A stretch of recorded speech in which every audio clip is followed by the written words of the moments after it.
Alright, we're going to talk about triceps pain today. So, usually people are going to start to feel it right there, and they're going to say they feel it with an overhead press, dumbbell skull crushers, or any triceps overhead, but yet they don't really have pain when they do a tricep down the side.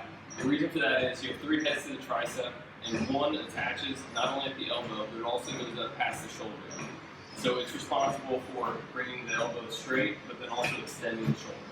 So if you wanted to stretch it maximally, you would bend the elbow and then flex the shoulder up like that. So whenever you do something like an overhead tricep or a skull crusher, when you're laying on your back at that angle, you're going to be putting a stretch on the elbow, and you're also going to be stretching it past this joint.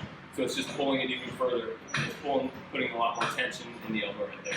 So ideally what you would do, if you do have some pain there, is you need to kind of modify some of your lifts. So you would do triceps. Typically, triceps just down at the sides, people will report isn't painful, just doing a normal one. So if you can, hold off on dumbbell skulls and overhead work and just do one like this, where the arm is straight down to the side. That way you're not stretching it across the shoulder and the elbow, you're stretching it across the elbow. So the idea is to kind of still work on triceps, but yet if you can find something that's not painful, it's best to do that. So two things you can do then to work on it. One is just general rolling, it kind of makes sense. I'm just trying to roll out from the elbow all the way to where it inserts, underneath, back under the armpit. Any way you can find in the supermodel pose like that.